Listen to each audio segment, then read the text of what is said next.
Buenas noches, ¿cómo están? Buenas noches, doctor. ¿Qué han hecho? Hola, profe, buenas noches. ¿Cómo les ha ido? ¿Bien? Bien, sí, señor, gracias a Dios. Bueno, pues bienvenidos a nuestro encuentro del día de hoy. Vamos a mirar otros aspectos de nuestra materia para ir avanzando en la misma. Espérenme un segundito, comparto pantalla aquí. Permítanme un segundo.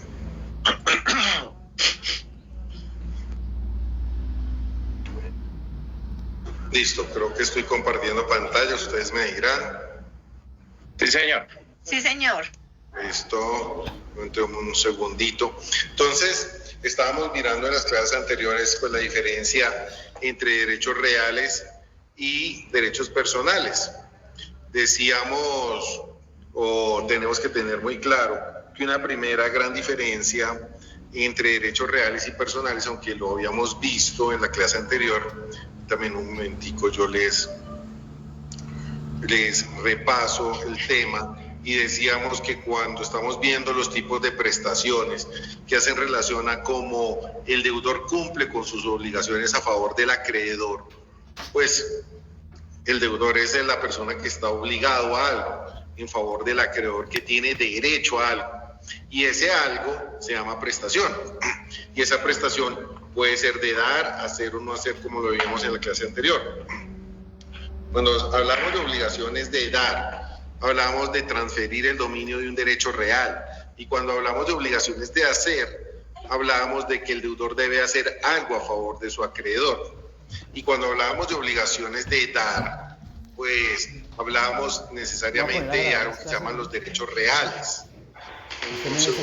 Yo aquí lo que voy a hacer es, permítanme un segundo, ahora me pongo. Y lo que voy a hacer es compartirles pantalla, lo que yo veo ustedes lo van a ver. Espérenme un segundo, para hacerlo más fácil. Listo. Entonces, nosotros nos íbamos al artículo 665 en la clase anterior y veíamos los ejemplos de derechos reales. Un segundito. 5, ya. A ver, abracadabra, derechos reales. Y decíamos, oiga, estos son los derechos reales que son básicamente los que usted ejerce sobre una cosa, sin consideración a determinada persona, lo que usted ejerce sobre un bien. Por ahí un micrófono abierto. Micrófono abierto, creo que es don Iván, ya listo. Entonces, fíjense que cuando hablábamos de derechos reales, pues decíamos que es el que usted... me va a apagar ese computador. Un segundito, conecto aquí el cargador.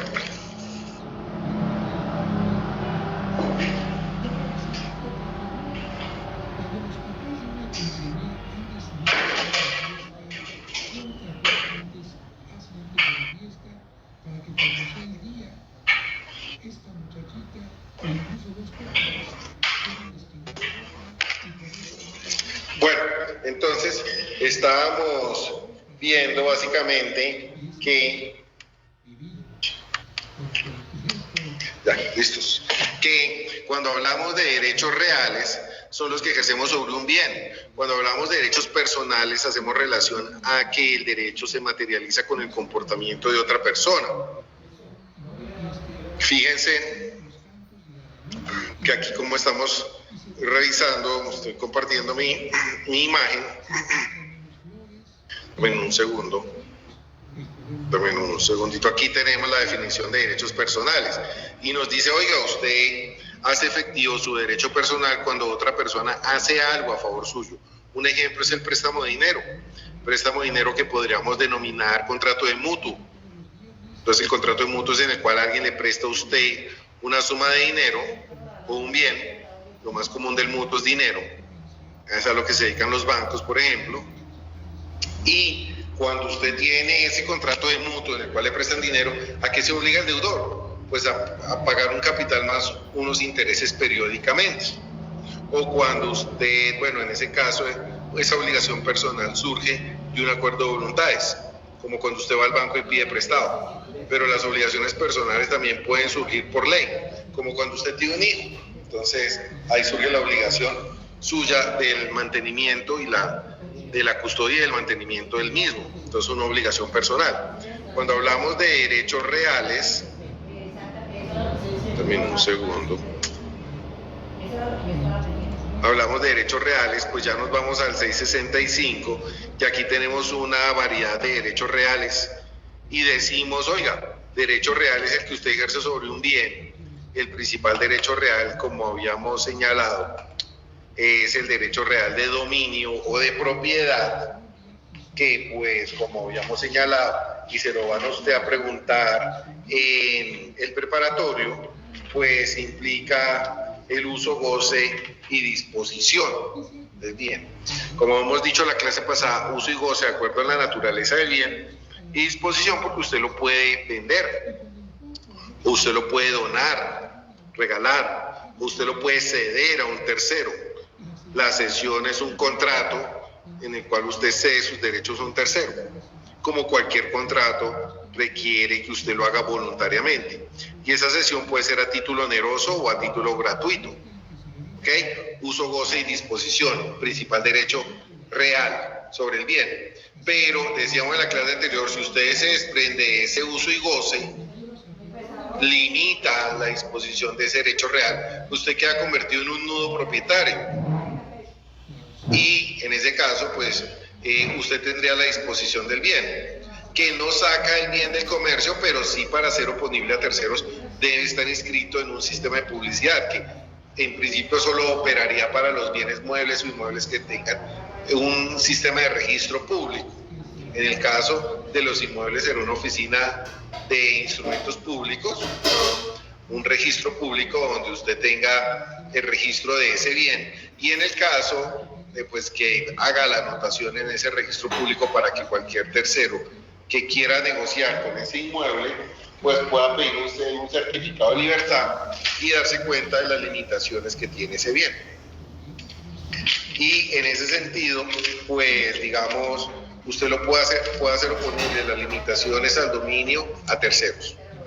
Pues ¿por qué? Porque le dio una publicidad. Pero no solamente sobre bienes inmuebles, también puede ser sobre bienes muebles, si es que están sujetos a registro, como puede ser el caso de un bien como un vehículo, que puede estar sujeto a una prenda, y esa prenda puede ser oponible a terceros si está inscrita en la oficina de tránsito.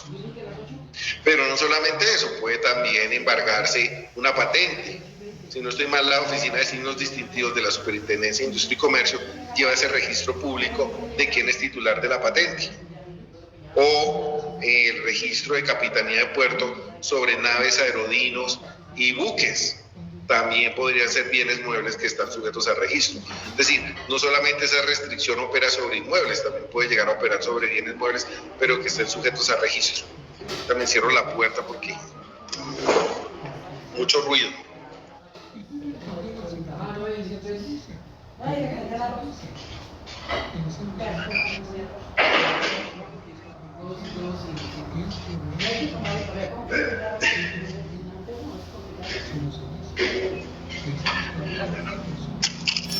¿Listos? Bueno, entonces nos dice el 669, el dominio, que se llama también propiedad, es un derecho real, es una cosa corporal para gozar y disponer de ella, no siendo contra la ley o el derecho ajeno. Ya sabemos que pues arbitrariamente usted no puede obrar, porque pues la propiedad privada tiene una función social, como ustedes ya lo saben. Y en ese sentido, esa función social quiere decir que usted no puede abusar de su derecho, por ejemplo, si le causa daño a alguien con el uso del bien. ¿Ok?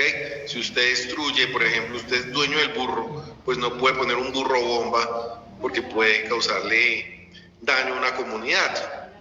¿Ok? Aunque usted puede disponer del burro mientras se desarrollan los derechos de todas las razas, no solamente las de que hagan parte del entorno familiar. ¿Ok? Aunque uno dirá que el burro también, pero pues en principio son cosas y usted puede disponer de las cosas, pero no abusar de ellas, desde que no vaya contra la ley o un derecho ajeno, o ahí vendría el término de orden público, que es el que afecta a la comunidad. Y aquí dice que la propiedad separada del goce se llama mera o nuda propiedad. Y pues ya habíamos visto ya en esta clase la diferencia entre bienes corporales e incorporales. Ya hemos dicho que en la actualidad casi que los derechos incorporales son más importantes que los corporales. Por ejemplo, cuando estamos viendo el tema de DeepSeek, que es un buscador mucho más potente, mucho más efectivo que los tradicionales, donde los gringos han invertido pues millones de dólares y ahora encontramos que con 6 millones de dólares, según dicen, China logró crear un buscador mucho más eficiente o por lo menos de búsqueda especializada mucho más eficiente y de código abierto. Es decir, que cualquiera puede entrar y verificar cómo fue el procedimiento de creación de ese código. Entonces, digamos que es un golpe de China contra Gringolandia y básicamente Silicon Valley, ¿okay? Que digamos el gran desarrollador de todo lo de búsqueda de inteligencia artificial en el mundo. Pues bien, ya habíamos visto que, bueno, 793, vámonos otra vez al 665, espérense un segundito, al 665. Hacemos un alto en nuestra vida para hacer un balance de nuestras obras. Aquí, ya. Y decíamos que tenemos los derechos reales. Ya vimos el derecho de dominio, que es el principal. ¿Están conmigo, cierto? Sí, señor. Ah, bueno, listo, pensé que se Sí, había... Sí, creo que acá estamos. Listo, entonces, uso, goce y disposición. Resulta que el resto de derechos reales son también derechos reales, pero no tienen todos los atributos. Tienen solo el uso y goce. Es decir, no tienen la disposición. Entonces, herencia, pues es un derecho, bueno, ya habíamos visto en la clase anterior que hay una discusión doctrinal porque hay una porción de la doctrina que considera que no es un derecho real porque los derechos reales para realizar cualquier disposición de voluntad sobre los mismos, pues requiere hacerse una prestación de dar, es decir, transferir el dominio. Pero lo que pasa es que hay un sector de la doctrina que considera que no es un derecho real, porque las prestaciones tienen que, como les había dicho en la clase pasada, ser lícitos, posibles y determinados. Ojo con eso, como diría Diomedes, ojo con eso, porque muy seguramente en los preparatorios fijo le van a preguntar a usted cuáles son los atributos de la propiedad o el dominio, uso, goce y disposición, y también es fijo que les van a preguntar cuáles son los requisitos de una prestación. Bueno, tal vez eso también lo vean en obligaciones, pero qué hijo de madres. La prestación debe ser lícita, posible y determinada. Lícita y posible, lícita es que pues vaya acorde a la ley. No puedo hacer yo, por ejemplo, comercialización de droga o comercialización de armas, como lo que ocurre en el Catatumbo, donde pues creo que es que no me acuerdo bien, pero creo que tiene como la mitad de la coca o la tercera parte de la coca sembrada en el país y pues donde tienen corredor por Venezuela al mar. Entonces pues digamos hay comercialización allá de drogas y tráfico de armas. Y ahorita que el gobierno le redujo el presupuesto al ministerio, o sea, apostaron a la paz total y el ministro de Defensa aceptó la disminución, no sé si en la mitad, pero sí en un porcentaje del 20 o 30% de reducción del presupuesto del ejército. Y ahorita resulta que ni paz total, se volvió a disparar el precio de la coca, los grupos armados están lucrando, están robusteciendo, se aumentaron como los conejos y el ejército se disminuyó y está desmoralizado. Entonces, mejor dicho, apague y vámonos. ¿Listo? ¿Qué nos podría pasar? ¿Qué podría ser peor? Pues Trump. Bueno, entonces, son derechos reales de dominio.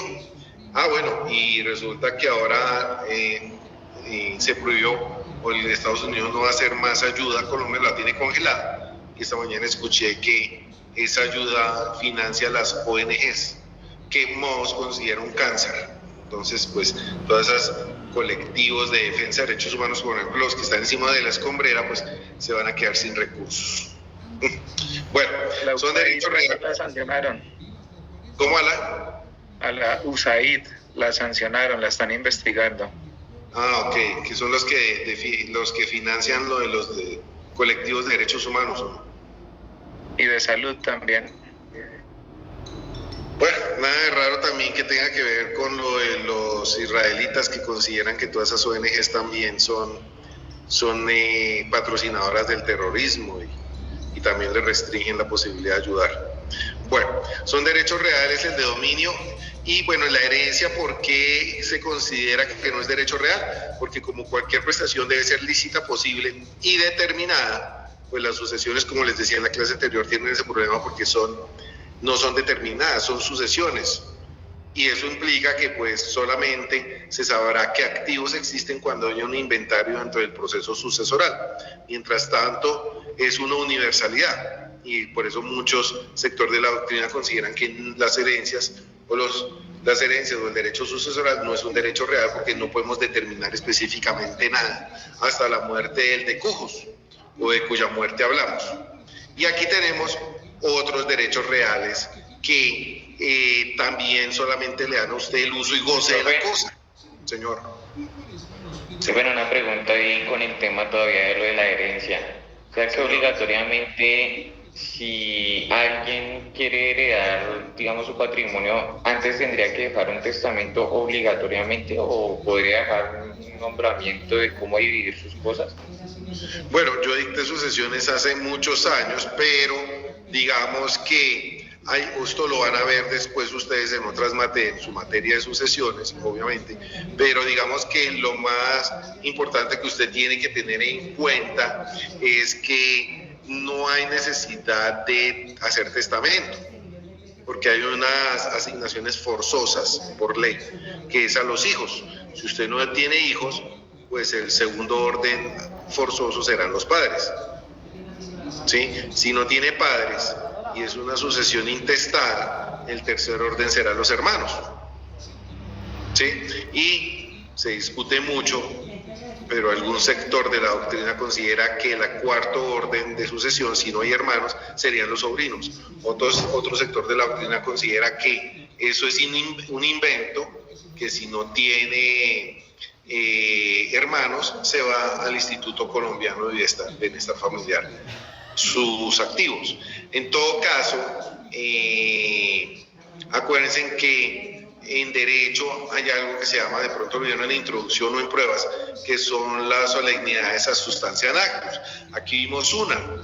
Hay solemnidades ad substantiam actus, es decir, que para que se constituya un derecho necesita usted la formalidad, como la que veíamos en la clase pasada cuando hablábamos de los modos de adquirir el dominio con la tradición, cuando decíamos que para usted adquirir el bien, por ejemplo, en una compraventa de bien inmueble, necesita, o cualquier compraventa necesita título y modo. Lo que pasa es que decíamos en la clase anterior que el título sería el contrato de compraventa, el contrato que es una fuente de obligaciones, y la formalidad, que es un rito.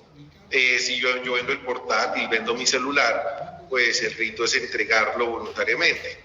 Porque si usted lo entrega porque obligatoria, o sea, forzosamente sería un atraco.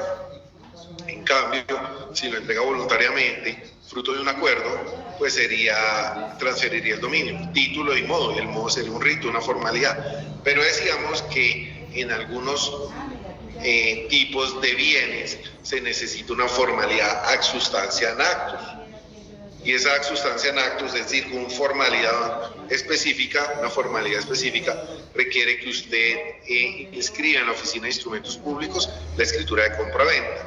Decíamos que si no inscribe en la Oficina de Instrumentos Públicos la compraventa, usted no es dueño, y eso podría ocurrir cuando usted hace la escritura pública de compraventa, va con su vendedor a la notaría, firman y después la Oficina de Instrumentos Públicos devuelve el documento diciéndole que no inscribe al comprador por X o por Y o por Z circunstancia. Caso en el cual si el comprador ya entregó todo el dinero, no le queda otra que iniciar un proceso de rescisión de la compraventa o de solicitar el saneamiento de la venta. No es que las obligaciones del vendedor es transferir el dominio. Y esa transferencia del dominio implica una obligación que es salir a responder por el saneamiento por evicción. ¿Qué es evicción? Que declaren evicto el derecho del comprador. ¿Por qué? Porque el vendedor no era dueño o tenía un gravamen, por ejemplo, un embargo. Esos son solemnidades ac substanciam actus. Sin la inscripción del comprador en la oficina de instrumentos públicos, simplemente usted no es propietario, es un simple poseedor, tal como lo habíamos dicho. En el fondo, la venta de cosa ajena implica que el comprador no adquiere la calidad de propietario, sino en el fondo lo que adquiere es un derecho de posesión. Y si tiene el contrato, pues sería una posesión adquisitiva del dominio uso capión regular, que exige 5 años, tal como lo habíamos visto en la clase pasada. Si usted compra un portátil o el celular, que son bienes que no están sujetos a registro, pues la formalidad sería la entrega voluntaria. Lo que pasa es que en este caso, para demostrar que yo compré el bien, pues necesitaría un documento ad probationem, no ad substantiam actus, sino simplemente ad probationem, o un documento probatorio, como cuando usted compra la cicla y lo detiene, pues se presume la buena fe que el que lo tiene es propietario, pero pues podría tener, digamos, un documento probatorio, que es un contrato de compraventa por escrito, donde usted tenga que Pepito Pérez le vendió la cicla. Entonces tiene el título, que sería el contrato de compraventa, que usted lo tiene, que no necesita hacer escritura pública, y pues se presumiría la buena fe de que esa persona se la entregue a usted voluntariamente. Sería simplemente ad probationem. Resulta que en materia sucesoral, usted, si quiere, puede hacer un testamento. Si usted hace un testamento, yo no sé si, creo que en la clase pasada se los había dicho, ese testamento puede ser más o puede ser menos solemne. Es más solemne cuando usted, digamos, hace ese testamento abierto o cerrado. Cerrado ante 5 testigos que no tengan vínculos de consanguinidad, que den fe de que usted testó en determinado sentido. Si usted hace testamento, pues ya no necesariamente tiene que dejarle todos los activos a sus hijos, y si no tiene hijos, a sus padres, que son los herederos forzosos, sino ya puede disponer del 50% de sus activos. Creo que era una ley 780 y algo del 2018 la que quitó. Antes usted solamente podía hacer una cuarta de mejoras, ahora puede hacer la mitad de sus bienes a quien le venga en gana, a quien quiera, pero eso lo tendría que hacer por testamento. Si no, pues se aplicaría el sistema de herederos forzosos a los herederos forzosos, que son los hijos, y si no hay hijos, los padres. Ahora bien, es muy importante señalar que también puede haber un testamento como el abierto, donde simplemente con 3 testigos usted puede testar. Pero obviamente que con un testamento no puede quitarle la vocación hereditaria a sus herederos forzosos, o necesitaría adelantar un proceso de desheredamiento, que son pues causales que tiene que probar, como injuria, calumnia, abandono o agresión física. Ahora bien, también hay testamentos menos forzosos, menos solemnes, como cuando usted puede testar ante un cura o ante el alcalde en un pueblo, o ante el jefe militar en un campo de batalla. Pero en esos casos esas personas no pueden ser herederos. No puede decir el cura del pueblo: ay, yo escuché su última voluntad y me dejó todos sus bienes. No puede. Pero bueno, me meto en otros temas, ¿no? Es que me emociono. Creo que es lo único que me acuerdo de cuando dicté sucesiones hace muchos años, pero bueno, ahí me dio papaya y ahí le expliqué. Pero bueno, entonces tenemos el tema de lo que estamos mirando ahorita, y es la herencia. Pues fíjense que también tenemos otros derechos reales, como el del usufructo, uso, habitación, servidumbres, prendas e hipotecas, que son también derechos reales, pero que tienen solamente un uso y goce, no la disposición. O sea, son derechos reales que podrían ser, en el caso de la prenda e hipoteca, la doctrina los clasifica como accesorios, y en el caso del usufructo, uso, habitación, pues son derechos reales, pero solamente te dan el derecho de uso y goce. Pues bien, para entender esta vaina, para entender sobre todo usufructo y habitación, uno explica ese usufructo y esa habitación con algunos contratos. Por ejemplo, el derecho de usufructo se explica con el contrato de fiducia. Pues no necesariamente es la única figura que pueda explicar el concepto de usufructo, pero es una de las que más, digamos, más deja verlo expuesto. El derecho de uso de habitación suena muy abstracto, muy, digamos, heterogéneo, pero con el contrato de comodato se ve cómo puede existir el derecho de uso de habitación. Como invertido, le pagó usted 340, entonces 340 para usted. Porque pagó a mí. Ah, pero las primas se le dio 15.000, ¿no? Ah, no, mentiras. No, porque como a veces vamos, no, yo porque yo saqué así, pero ahí está bien, vaya. Ahí Esteban. Listo, fue 460. Oliver Pillo, usted también le tocaron 340.000. Con Ramos Centro no le tocó nada. Con Alberto Brillo le tocó ahora 150 porque le pagó 300 a mano. ¿Y vaya? 150 para los tíos. 150. Leo hermano, 1.000.000 completo. Ese nada, ¿cierto? Nada, porque hizo la tarea completa. Ramón y Brillo 200, a usted tocaron 100. Eso fue lo que ganó usted. Con 4 personas. Que siempre quiero interpretar mucho 6 y 4, 10. los centros ellos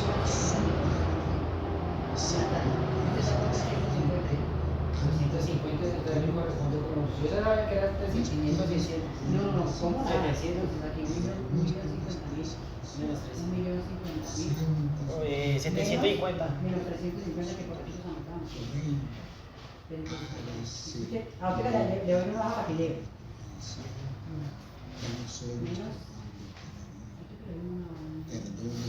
Y espere, sacamos los pendientes que hay que pagar. Se debe a Leo, se debe a Oliver, se debe a Oliver. Se sacó 350. Se debe a. Menos 350, ¿cuánto da eso? Pero que sí, Se le salió bien. Que dice que no quiere. también a ustedes los perdonará su Padre Celestial. Pero si no perdonan a los hombres, tampoco su Padre perdonará a sus hijos. Palabra del Señor, gloria a ti, Señor Jesús. Bueno, ¿qué dice? Necesidades. Entonces, 700. Yo 700. Y los 400 que sobran ahí, ¿qué? Y los 400 que sobran ahí, ¿qué? Y los métodos La talla dio 4.400.000. Hay 400 suyos. por lo general, para bien, algunas cosas. Tiene que mirar mucho ahí. 700 más 400.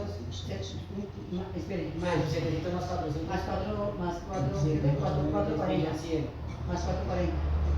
Ahí está, ¿se acuerda que decía que ahí pusimos mi bolsillo millonario? Entonces, voy a sacar de nuevo. Entonces serían 700 y más 400. 4 millones. ¿Cuánto fue que dijimos? 4 millones que fue? 4 millones. 4. Las recomendaciones que hacemos. 4 millones 40.000. ¿Cuánto fue? 400. Sí, de una vez. Ya, 4 millones 400. Entonces le saco una. Y quiero que está pendiente de lo que debe. Yo leo. Le debe a este man. Leo a Leo 250.000. ¿A Leo? Sí. Y 14.000 a otro. Y toca reconocerle por el brillo de las caras a Oliver, pero eso por ahí me cobrará. Le saco una hoja. Bueno, le saco una hoja. Sí. Para que lleve la hoja y ya no tiene problema. Sí. Ya es mi cabo. Y sin embargo, usted. Sin embargo, usted debe.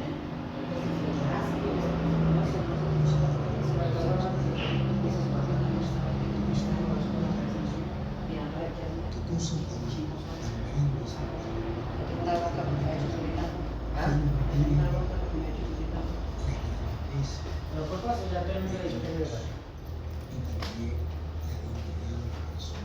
Solo tenía hecho un ya que yo soy la que hoy yo reinaré porque mi puta iba a ganar de los hijos.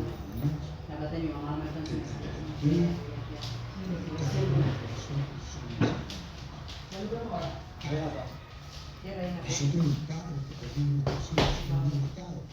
Espérese, que usted no afanaba decían cómo el hijo tiene o la hija tiene esa confianza en su hijo. Ahí, por ejemplo, y las 400, ¿cómo se lo ocurre? Mira, clases total talla, sin embargo, por favor. Por favor, llega allá y revise, no se hagan a mí porque mira si le consigue lo mismo. Bueno, le escribe los favores que hicieron los madres, las fechas. Sí. Sí, le A 2 fechas, sí. Espera, Para entonces se llama argumentar. guarda de Esmeralda. Cierre ahí. El envío, el mundo que van a ser,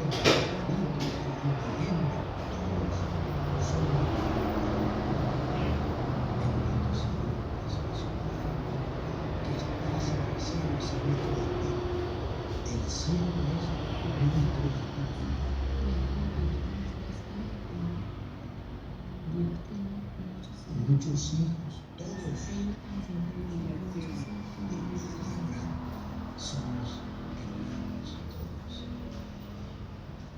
Bendito sea Dios que está en el cielo, que nos ha creado. Dios nos hacía falta crear a feliz, pero Dios quiso compartir. ¿Y ellos pusieron la talla entonces abono talla a ellos? ¿O inversión talla?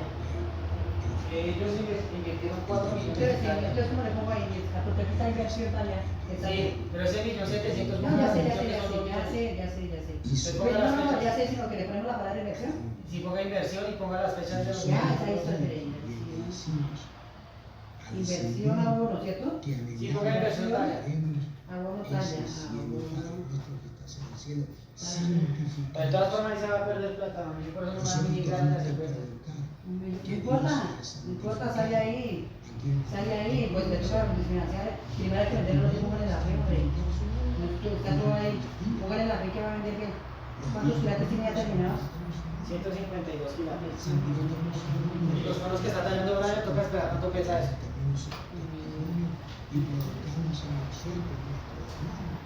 ¿Cómo se le ocurre uno hacer cuentas sola? ¿Cómo se le ocurre uno hacer cuentas? ¿Usted no serviría para empresario? Sí. A mí es que yo no quiero ni saber nada de ese negocio, no quiero saber ganar plata, que me toca. No importa. Me toca poner de diversión para responder. Espérese, no importa, además se perdió el equilibrio universal. Eso es para que se dé cuenta que no hay que volverse una comunidad con No, yo prefiero iniciar como borracha, pero a poquiticos. de a poquito de No, ni siquiera borracha. Trabajarle a la gente y ir ahorrando y cuando vea todo que bueno lo voy comprando. Eso es bueno. Bueno, que se vea que uno diga, aquí ganamos plata. Y si no aparece donde el peletico trabajando la gente, siempre se va a facturar. Eso, siempre, muy bien. Tú se lo puedes decir a cualquier persona con tu testimonio de vida.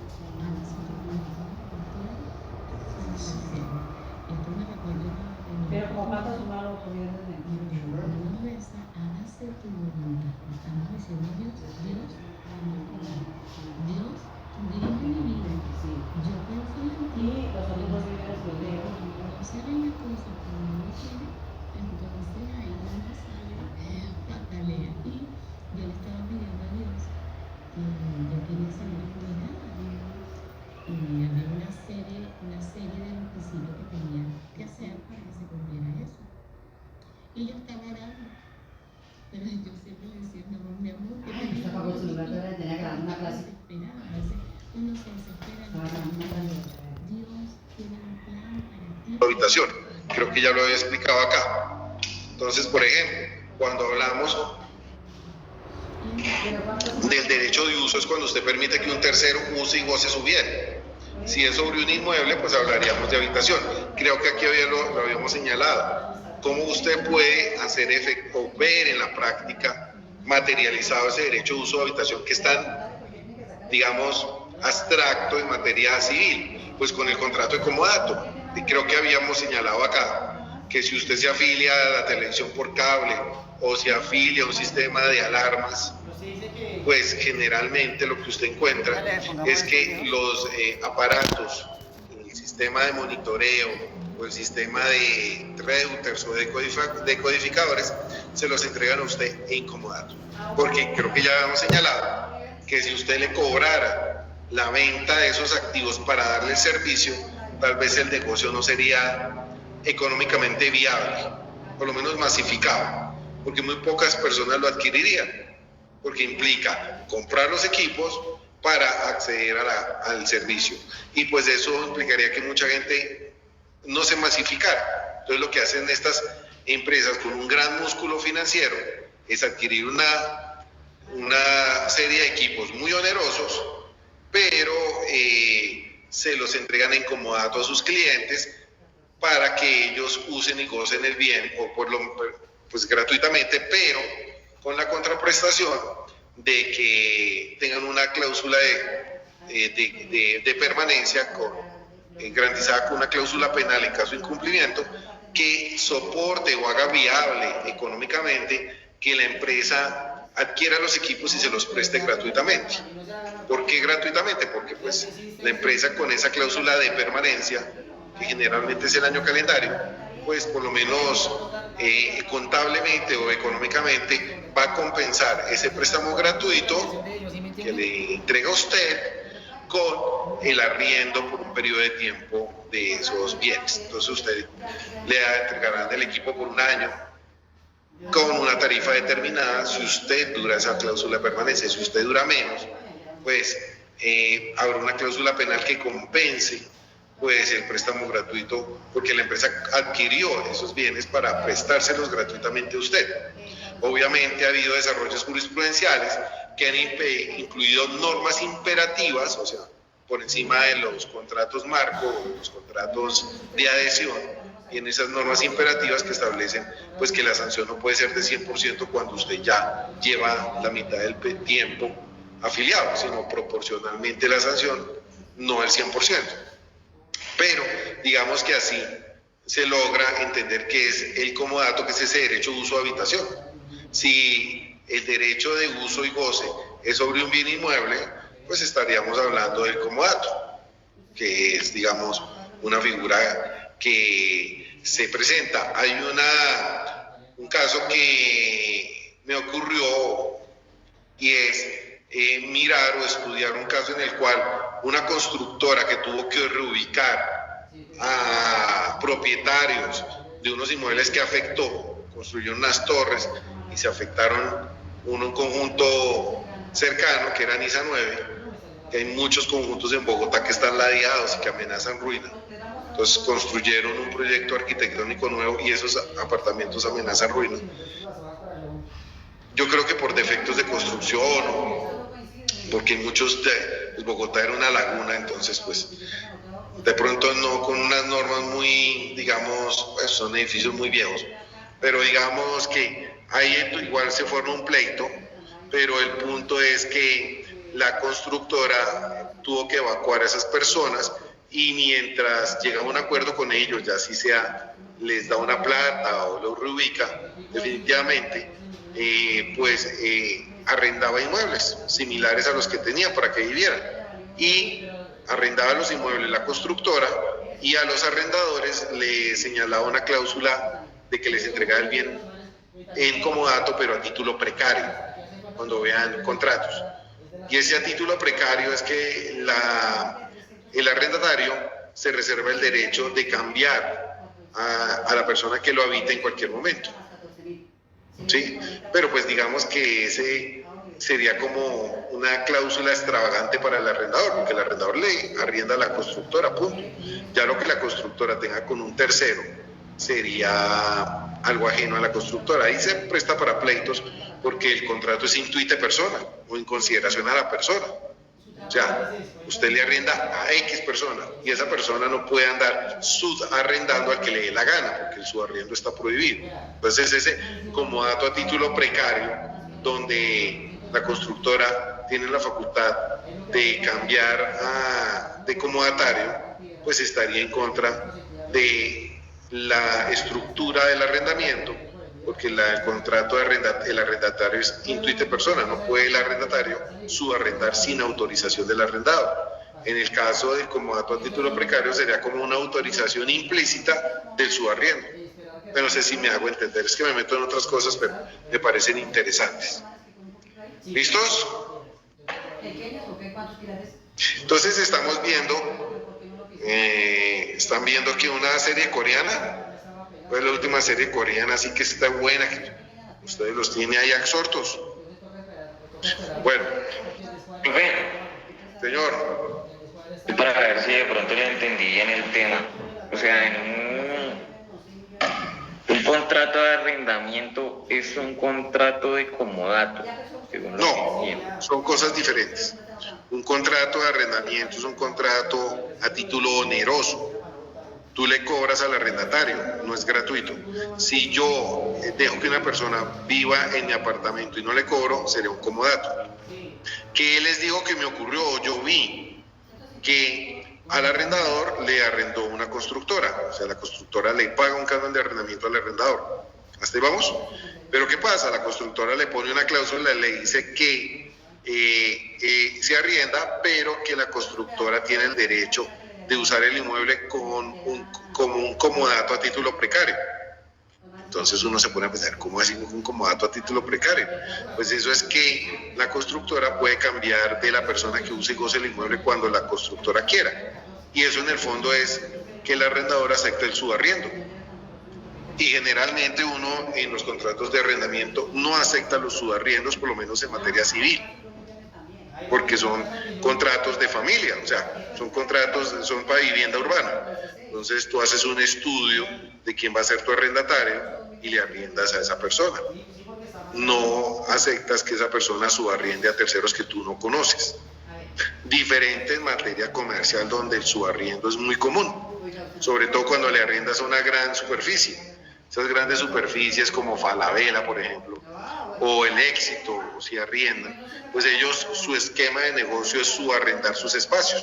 Entonces tú vas a Falabella y encuentras Juan Valdez, o encuentras Soma, porque su esquema de negocio es tener restaurantes o cadenas dentro de su espacio. Entonces el subarriendo es implícito a su actividad mercantil. Tú tienes que permitirlo, porque pues es dentro de su estructura económica, es como te pagan el canon. Pero en materia civil es exótico, porque tú haces un contrato intuite persona, a esa persona no le prohíbes el subarriendo. Entonces cuando la constructora te arrienda a ti y te impone al arrendador que ella puede ejercer un comodato a título precario, pues lo que tiene que hacer el arrendador es decirle: no, los contratos, yo le arriendo a usted. Si usted pone un tercero que usted autoriza, pues en ese caso yo le arrendaría a esa familia que usted dispone, pero no me puede cambiar de arrendatario cuando usted quiera, porque pues ese es un contrato de comodato que usted hace con un tercero, pero eso es ajeno a mí. Está como desnaturalizando, ahí entran en choque el contrato de arrendamiento y el de comodato. ¿Ok? Yo le arriendo a la constructora y la constructora pues debe tener personas o empleados de la constructora viviendo ahí. Pero ya cuando me mete a terceros que vivan y que esos terceros tengan un contrato de comodato con la constructora, eso ya está desnaturalizando lo que es en principio el contrato de arrendamiento. Entra en problemas, entran en choque los dos contratos porque tienen naturaleza jurídica diferente. Tal vez no debí poner el ejemplo porque pues les cruzo los cables, sino que vi ese caso, entonces pues no me aguanté las ganas de decirlo, pero así a grosso modo, cuando hablamos de los derechos de uso de habitación como derechos reales, simplemente es usar y gozar la cosa de acuerdo a la naturaleza del bien. Y en este caso, ese uso y goce del bien, pues si es un bien inmueble, pues se llama habitación. Y si es un bien mueble, pues es un derecho de uso y goce, el derecho de uso. Pero si lo vemos en la práctica, con un ejemplo práctico, pues sería el contrato de comodato. Y para que no se les crucen los cables, pues haga de cuenta el del operador de cable, que te entrega unos equipos a título de comodato, y cuando cambies de operador o decidas dedicarte a los libros y no ver televisión, o pues como hace mucha gente, ver por internet o plataformas y no tener equipos de video de operadores, pues entonces en ese caso pues devolver los equipos. ¿Por qué los tienes que devolver? Porque pues no son tuyos, estaban a título de comodato. Y incluso les dije que usted le dan un número de equipos limitado. Si usted quiere más, pues ya la empresa se los alquila. Entonces ya pasaríamos de un comodato a un contrato de arrendamiento. No sé si quedó claro, compañero. 4 millones. Sí, Pero pues ya quedó más claro. Bueno, es que a veces me leo y creo que pues me meto en mis ejemplos, entonces si ustedes no entienden nada me dicen porque pues esa es la idea. Pero bueno, lo importante es que tengamos el concepto claro, así a grosso modo, de lo que es un comodato como ejemplo de derechos de uso y goce. Ya calificamos su segunda actividad, les dejé la tercera. Y para la tercera, pues lo hice o monté el taller con base en el concepto de usufructo y pues a eso quería dedicarme la clase de hoy, para que pues su taller no tenga ningún inconveniente para su realización. Pues el derecho de usufructo es el derecho de uso y goce también de un bien que yo entrego a un tercero, conservando yo la propiedad, y generalmente entrego ese uso y goce para pagar una deuda o sujeto a una condición que generalmente es una deuda. Entonces yo tengo una deuda, le entrego el derecho de uso y goce a un tercero, generalmente pues se constituye esta figura con base en inmuebles.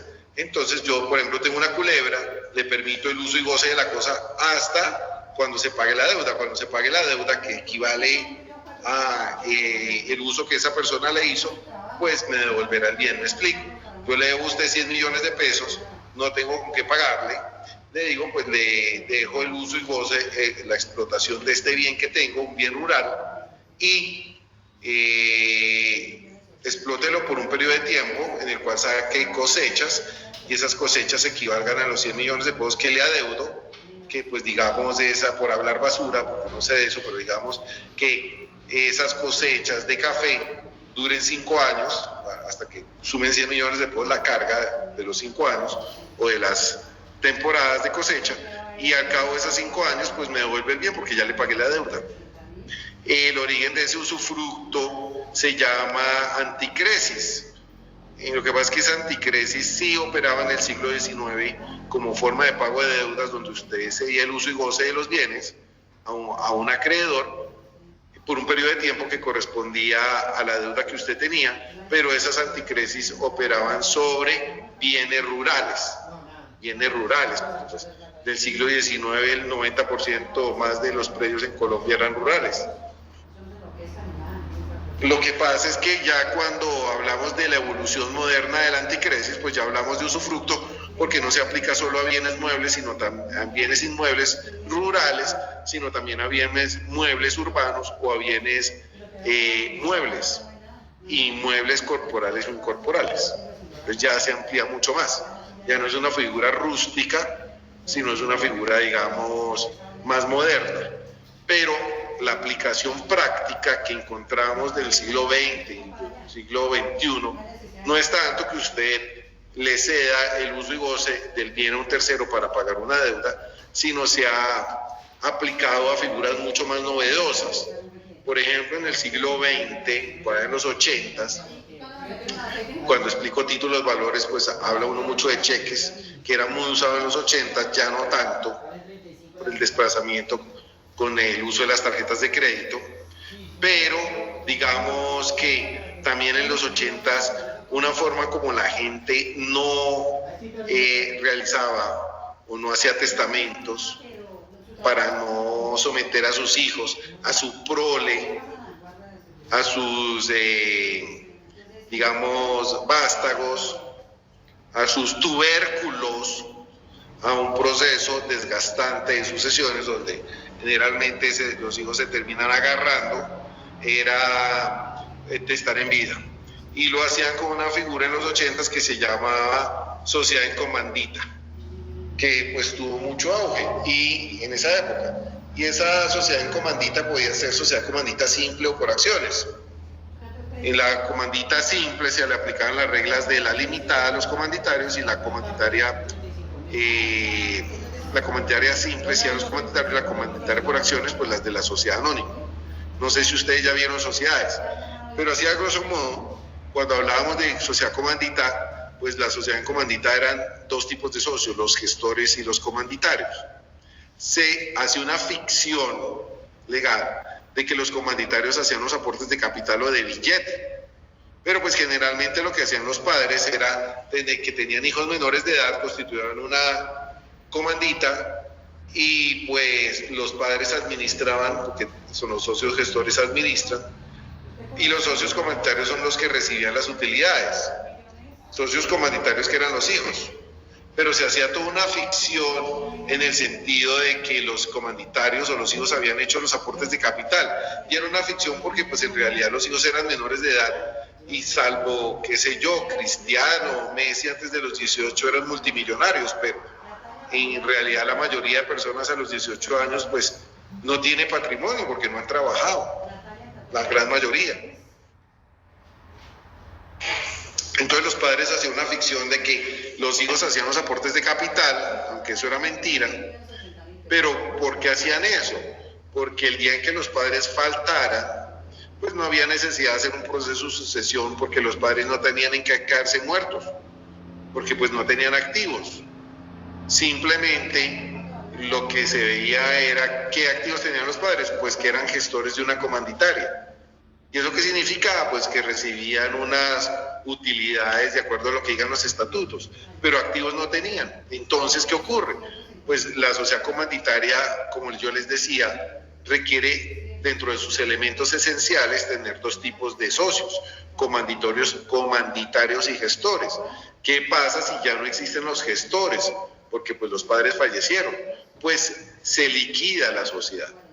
Y cuando se liquida la sociedad, pues los activos se distribuyen, pero todos los activos son de los hijos, porque pues son los que tienen los derechos como personas que hicieron los aportes. Entonces, como solo quedan comanditarios, no hay gestores porque fallecieron, se liquida la sociedad, y cuando se liquida la sociedad, pues se les entrega a los hijos no por bienes, sino por activos. Es decir, si la sociedad tiene 1.000 millones de pesos, pues cada hijo pues heredará de acuerdo a las acciones que tenga. Entonces, digamos que para no confundirnos o no agravar el problema o el ejemplo, digamos que sean 3.000 millones de pesos y sean 3 hijos. Entonces, en matemáticas de Chávez, cada uno recibe 1.000 millones de pesos y sería sencillo.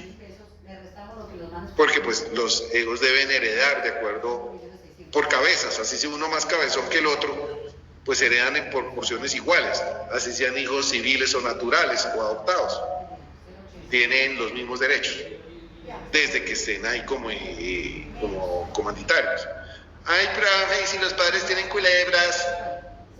Ay, profe, ¿y si un hijo no lo metieron como comanditario? Pues Houston, tenemos problemas. ¿Por qué? Pues un acreedor puede llegar a decir que el padre hizo o los padres hicieron la sociedad comanditaria para insolventarse y no pagarle a los acreedores, porque pues los acreedores van a embargar los bienes de los padres y ellos no tienen que quedarse muertos, pues se están insolventando. Entonces, todas estas figuras se pueden hacer desde que usted no tenga culebras reales, porque ellos pueden argumentar que usted se está insolventando con estas figuras. Y pues, como en el fondo hay una ficción de que los hijos hicieron los aportes, pues se le cae la figura de que usted quería hacer. O un hijo que usted no metió, pues él puede demandar después diciendo pues que con esta figura pues se le está desconociendo su legítima forzosa, porque es heredero forzoso, ya como lo vimos. Y si usted no lo mete como comanditario, pues está yendo contra una norma imperativa que dice que los hijos heredan por cabezas. Entonces ahí nos meteríamos en problemas y podrían declarar la ilegalidad de la sociedad comanditaria. Profe, ¿por qué toda esa carreta? Bueno, por toda esa carreta, porque digamos esa es una figura muy usada en esa época. Ahora, ¿qué es lo que yo he visto? O sea, lo que cada vez uno ve más en la práctica. Uno ve más en la práctica que los taitas heredan en vida, también con una ficción. Y esa ficción es que los hijos compraron los activos de los padres y los padres se reservan el usufructo. O sea, es un ejemplo también de usufructo que se ve mucho en la práctica. ¿Qué pasa? Esos usufructos implica que los padres van a usar y gozar el bien. Lo van a usar y gozar hasta cuando ocurra una condición que es un hecho futuro incierto. ¿Y cuál es la condición? Pues que mueran los padres. Aunque en el fondo no es una condición. No sería tanto una obligación condicional, sino una obligación más bien a plazo. ¿Por qué? Pues no es un hecho futuro incierto la muerte. La muerte es un hecho futuro, pero no incierto, porque sabemos que va a suceder. Tal vez la condición está en el sentido de que no sabemos cuándo, pero pues todos vamos a morir, pues no hay nada que hacer. ¿sí o no? Entonces, en ese sentido, pues, más que una obligación condicional sería como una obligación a plazo. Pero bueno, digamos que en principio el usufructo está atado a una condición y los padres, pues, le venden los bienes a los hijos, pero se reservan el usufructo. Pero también depende de que no tengan culebras, porque donde tengan culebras, pues ellos van a argumentar que también los padres se están insolventando. ¿Por qué? Porque ya no serían propietarios, solamente ellos tienen el uso y goce, pero no la propiedad. Los hijos vendrían a ser los nudo propietarios y esperarían el fallecimiento de los cuchos, de los padres, para pasar de nudo propietarios a pleno propietarios, es decir, a tener uso, goce y disposición. No sé si me entendieron. Do you understand me? How do you feel it? So. Profe, yo quedé confundida. Hágale. O sea, digamos, en el usufructo, ellos no tienen es solamente la posición es, pero tienen el uso y el gozo, ¿es? Sí, los cuchos entonces, ¿qué hacen? Pueden decir, oiga, voy a testar en vida. ¿Cómo testo en vida? Van donde el notario les aconseja lo que acabo de señalar, hacen las escrituras donde los hijos adquieren los bienes y los padres se reservan el usufructo. ¿Qué es el usufructo? Uso y goce. ¿De qué? Haga de cuenta, para ponerlo sencillo, que los cuchos tienen una casa en Bogotá, cualquier barrio. Entonces, ellos se reservan el uso y goce de la cosa, o sea, vivir en el inmueble, gozar del inmueble. ¿Cómo usted usa y goza un inmueble? Pues viviendo en él. Entonces, se reservan el usufructo ¿hasta cuándo? Hasta cuando fallezcan. Pues fallecen y cuando fallezcan ocurre la condición a la que está atada la constitución del usufructo y cuando fallezcan, pues desaparece el usufructo. Ya no existe usufructo porque el mismo termina. Y en ese sentido, cuando ocurra esa delación, que es, digamos, cuando ocurre el hecho condicional, pues los hijos pasan de nudo propietarios a pleno propietarios. Es decir, cuando se constituye el usufructo, pues adquieren la calidad de nudo propietarios porque no tienen el uso y goce. Pueden vender los bienes porque son de ellos, pero el que compra no puede sacar a los papás del que vende porque por lo menos debemos inscribir en ese usufructo en la Oficina de Instrumentos Públicos para que sea oponible a terceros. Entonces un tercero que compre no puede argumentar que es de buena fe porque si el usufructo está inscrito en la Oficina de Instrumentos Públicos, eso quiere decir que esa persona cuando compró el bien sabía que estaba constituido un usufructo. Eso quiere decir que tiene que respetarlo. O sea, yo puedo comprar y soy el nuevo dueño, pero no puedo sacar a los usufructuarios hasta que fallezcan. Y cuando ellos fallecen, pues se resuelve o se termina la figura del usufructo y se consolida en el propietario la plena propiedad, porque ya tendría los tres juguetes, uso, goce y disposición. ¿Sí me entendiste? Sí, profe, ahora sí, gracias. ¿Qué otra persona iba a intervenir, perdón? Ahí está murió la vaina. Qué pena interrumpirle su serie coreana. La profe, iba a intervenir yo, pero ya quedó claro totalmente. Bueno, el antiguo ministro de Vivienda, un tipo de apellido Malagón, quería implementar una regulación, se necesitaba un desarrollo legislativo para masificarlo, pero cambió de gobierno y eso no volvió a escucharlo. Y es que las entidades financieras pudieran implementar la hipoteca inversa, no sé si ustedes se acuerdan. Y es una figura en la cual el ministro decía, oiga, muchos padres, sus hijos los abandonaron. Entonces son pobres estrato 6 o estrato 5, muchos vienen en casas de estrato 5 o 6, que supone que tienen mucha plata, pero en realidad los dos cuchos son pensionados, y pues las pensiones en Uribe les quitó una mesada, entonces, y amplió, Uribe también se inventó que ya no oscurecen en Colombia a las 6 de la tarde, sino a las 10 de la noche, o sea que Einstein le quedó en pañales porque el man descubrió que en Colombia anochece a las 10 de la noche. Entonces, resulta que es que para generar más empleo, y nunca vi que hubieran generado más empleo, más bien con esa plática se quedaron los empresarios. Pero en todo caso, resulta que, bueno, ahora la quiere desmontar Petro, que quiere que sea su legado, pero el problema es que va a generar más desempleo porque se le suben los costos a las empresas y pues van a contratar menos. Bueno, en todo caso, resulta que el punto es que hay muchos pobres, estrato 6, gente que vive de una pensión, y resulta que pues su prima de diciembre la dedican es a pagar predial, que de por sí son, mejor dicho, ya impagables los prediales. Y entonces resulta, bueno, entre otras cosas, lo que nos cuesta a nosotros la democracia son reformas tributarias, ¿no? El cambio de presidente, lo que nos cuesta a los colombianos es fijo una reforma tributaria, si nos va bien. Y el cambio de alcalde, lo que nos cuesta es una valorización. Este no la pudo hacer porque Claudia López ni siquiera ejecutó la valorización anterior. Entonces, ¿qué cara por una nueva valorización? Pero ya nos metió la valorización de él con la licitación de 80 cámaras atracabilleteras, que dicen que es salvavidas y no han salvado una sola vida esas cámaras de velocidad, pero sí es una atracabilleteras contra los contribuyentes. El sistema puso una licitación de 80 nuevas cámaras porque, como dice la canción de Los Prisioneros, quieren dinero. Y entonces lo que a mí me molesta es que pongan la filosofía o el argumento de que quieren salvar vidas cuando en realidad lo que les interesa es recaudar más plata. Pero bueno, en fin, profe, porque no se centra en su materia. Bueno, discúlpeme. Entonces, pero perdónenme. Entonces resulta que tenemos el concepto de que me emocioné con los temas y me elevo. Entonces resulta que estábamos con el tema del inmueble, entonces lo que quiso hacer Malagón era que las personas pudieran hipotecar su inmueble en vida.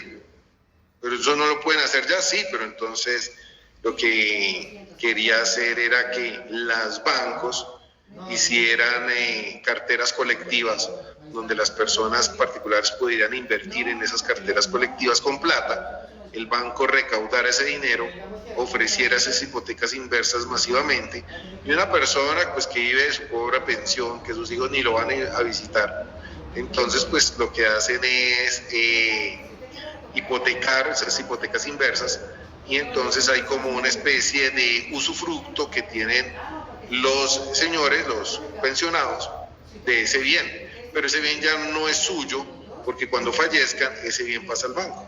Hay un riesgo, es un contrato aleatorio, porque pues no sabemos cuánto dure usted, puede durar 100 años o puede morir mañana. Entonces las personas que inviertan en esa cartera colectiva pues también tienen un riesgo.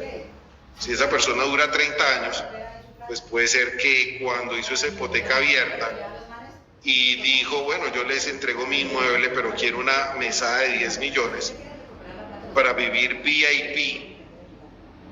Sí, pues con esos 10 millones pueden arrendar el apartamento y ellos irse con el arriendo y con los 10 millones pagarse un hogar geriátrico VIP para pues vivir sus últimos años bien, con calma, con tranquilidad. Porque ¿para qué le van a dejar a los hijos que ni los van a visitar? Entonces más bien hace su hipoteca inversa, viven bien y ya. Eso es lo que promovía. Y pues el banco asume los pagos de prediales, pagos de administración, pero es un riesgo, porque si los señores fallecen al otro día, pues bien, porque el inmueble se quedó con el inmueble, no pagó mucho, y esa rentabilidad, pues obviamente el banco tiene un porcentaje, y los que invirtieron en esa cartera colectiva, pues van a ganar. Si el señor dura 30 años, pues muy seguramente pierden, porque pues pagan unas mensualidades bárbaras, y cuando vendan el inmueble, quién sabe si alcancen a recuperar todo lo que ese inmueble no generó, o que ese inmueble ya no vale.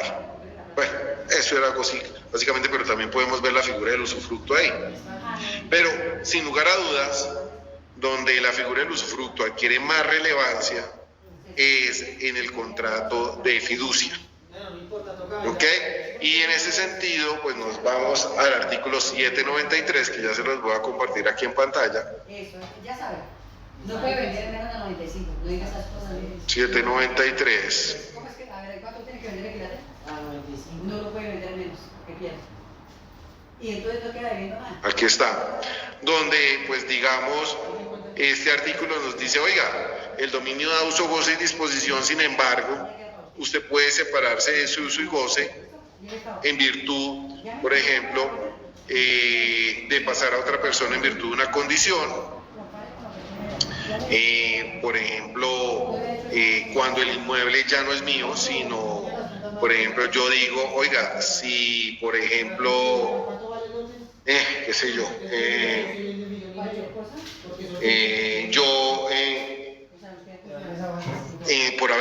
por haber de pasar a otra persona en virtud de una condición. Por ejemplo, cuando yo digo, oiga, yo le entrego este bien, o sea, este inmueble pasa a su propiedad si ocurre tal cosa. Si, por ejemplo, me caso con Shakira este año en España, eso no es ilegal. Puedo yo establecer una obligación condicional. Yo le transfiero tal inmueble si ocurre tal cosa. Entonces, esa persona puede decir, listo, hagamos eso, de que el inmueble pasa a mi propiedad si ocurre tal cosa, y entonces le presto la plata. Le presto la plata y está atada el pago de la obligación a una condición. Le presto 1.000 millones de pesos, pero ese inmueble pasa a mi propiedad si ocurre tal cosa. Si, por ejemplo, gana Santa Fecito Lindo, tu papá, el campeonato de este año. Es un contrato aleatorio, pero pues no es ilegal. Pues, oiga, yo le pago la plata si ocurre tal cosa. O yo le transfiero tal inmueble si ocurre tal otra. Entonces, ¿Eso sería como una hipoteca también, profe, ahí en ese caso? No, la hipoteca es diferente porque la hipoteca no está sujeta a una condición, sino que yo constituyo la hipoteca, que es un derecho real accesorio.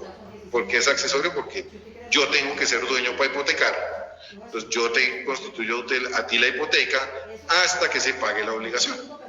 Pues cuando se pague la obligación... No es condicionada como usted lo está indicando. Pues no es ilegal. Si yo constituyo una hipoteca sujeto a una condición, pues no es ilegal, pero es más bien bizarro, es extraño, porque cuando un banco te presta a ti con una hipoteca por un crédito hipotecario, está atado a que pagues la obligación. En 180 cuotas está atado matemáticamente para que el banco recupere capital más intereses. No es ilegal, pero sí va a ser exótico que te diga un banco, bueno, un particular, que te presta la plata sujeto a una hipoteca, pero que levanta la hipoteca si, qué sé yo, Santa Fecito gana la Copa Libertadores. Una condición que en el fondo es un hecho futuro incierto. Entonces, ¿y si entonces se pierde la plata y el bien? Pues si no ocurre, las condiciones, ya como lo vamos a ver, no pueden superar 20 años. Entonces, si no ocurre la condición en esos 20 años, se entiende que la condición es fallida y ya no tengo que devolver la plata. Por eso esas condiciones, pues tendría usted cuando las constituye, pues establecer esa condición a un hecho futuro incierto, pero que no sea tan imposible, sino que pueda llegar a tener un grado cierto de posibilidad. Por ejemplo, desde que la tasa de interés supere tal cuota, o si el Banco de la República baja sus tasas de interés a tal número, o tal tasa de interés, o tal número, tal porcentaje, o si, por ejemplo, se aprueba, por ejemplo, aranceles de menos de, o quitan o levantan un arancel a determinado producto, ¿ok? O puedo establecer que, por ejemplo, que yo le pago una tasa de interés a determinada tasa si el Producto Interno Bruto sube o baja un determinado porcentaje, ¿ok? Por ejemplo, eso se establece mucho, esas obligaciones condicionales, en los mercados de futuros, de opciones. Entonces, ¿qué hace una persona o una empresa para salvaguardar un riesgo? Entonces una empresa dice, pues yo quiero ejercer una opción, que es una obligación condicional. ¿Qué es una opción? Pago por una opción. ¿Cómo así que una opción? Compro un lote o un porcentaje de producción petrolera a una empresa, a la Chevron o a Ecopetrol. y le digo, yo pago la opción de comprar el petróleo a diciembre del 2025 a $80 el barril. Si en diciembre, y pago por esa opción, si en diciembre el barril de petróleo está a 40, pues es obvio que yo no ejerzo la opción, porque pues me sale más barato comprar a 40 que pagarlo a 80. Entonces no ejerzo la opción. Pero si a diciembre el barril de petróleo se disparó a 150 o a 200, porque Trump invadió Venezuela o porque Israel invadió los Emiratos Árabes, entonces en esos casos, o porque Ucrania le ganó a Rusia, entonces en esos casos, pues el barril se dispara a 150, pues yo ejerzo mi opción y Ecopetrol está obligado a venderme a 80, porque yo pagué por esa opción. Son los mercados de futuros.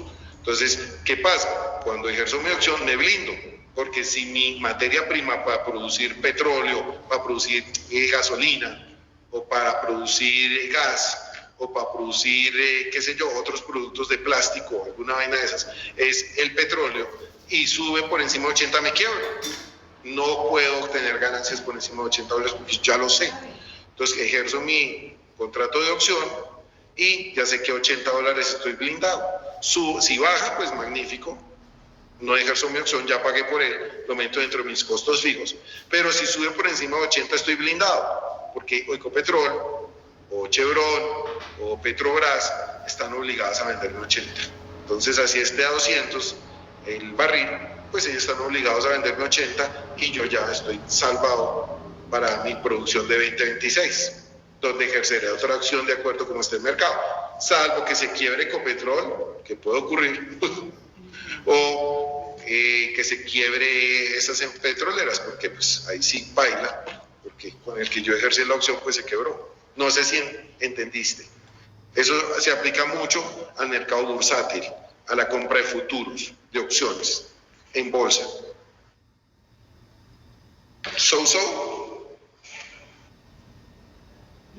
Todo bien, profe. Sí, eso que suene ir, pues ahí con el mercado de opciones uno entiende más o menos. Yo quiero comprar una casa el próximo año, hay un vecino que me la vende en 500 millones de pesos, pues ejerzo la opción. La opción es hacer un contrato de futuros donde él se obliga a venderme a 500 y tengo plazo hasta abril de 2026. Si en abril de 2026 los inmuebles están a 300 millones, pues no ejerzo la opción, porque pagué por ejercerla, pero no la ejerzo porque me sale más barato comprar los inmuebles a 300 que ejercer la opción de comprarla a 500. Pero en 2026, en abril, cuando tengo el límite de ejercer mi opción, los inmuebles están a 1.000 millones. Obviamente ejerzo mi opción, esa persona que recibe un billete mensual que yo le pagaba por ejercer esa opción, está en la obligación de venderme a 500. Y yo ejecuto mi opción, para eso pagué y pago 500 millones de pesos. Entonces, esa opción sería un ejemplo, una condición de que es cómo se mueven los contratos de futuros en bolsa, donde usted puede comprar café, azúcar, petróleo, sorgo, materiales raros, sustancias raras, todo lo puede transar por mercados de futuros. Ejercer esa opción, si la quiere ejercer, que eso es todo el mercado bursátil que usted puede ejercer en bolsa o que puede comprar en bolsa. ¿Listo? Ahora bien, otra limitación de ese derecho de usufructo, de uso y goce, es el usufructo, que la tenemos acá. Y pues yo creo que en 8 días vemos servidumbres, pero hoy concentrémonos en su taller que les coloqué el día de ayer, para que no tengamos su problema de hacerlo. Y es que el ejemplo de donde se limita el uso y goce de una cosa es con la constitución de la fiducia. Con la constitución de una fiducia. En una fiducia hay básicamente 3 partes. Y en esa fiducia pues encontramos al fideicomitente, que es el dueño de un patrimonio y que tiene un patrimonio, al fiduciario, que es el que administra un patrimonio ajeno, que puede ser el mismo fideicomitente, ¿no? O puede ser un tercero. Donde generalmente es en un tercero es en materia comercial, porque no generalmente es así. Entonces, en materia civil, el dueño del patrimonio pues puede administrar un patrimonio a favor de unos terceros. o del mismo. Pero generalmente pues hay una persona que es el que tiene el dueño del patrimonio, le da la administración fiduciaria a un tercero y nombra unos beneficiarios, que puede ser el mismo fideicomitente o unos terceros, que generalmente son los hijos del fideicomitente, que serían fideicomisarios. Y esa es la figura que existe. Pero, doctor, excúseme, señora, ¿esos son los mismos, los patrimonios autónomos? ¿Son los...? Sí, señora, porque Ok, es que, doctor. no, sí, sino que eso caso el docente, llega para allá. No, mentiras, intervengan cuando quieran, mamando gallo. El punto en materia comercial es que imagínense que el fiduciario en materia comercial no puede ser el mismo fideicomitente, porque en materia comercial, aunque lo vean después en contratos comerciales, el fiduciario en materia comercial es una sociedad anónima vigilada por la superfinanciera que se llama una sociedad fiduciaria.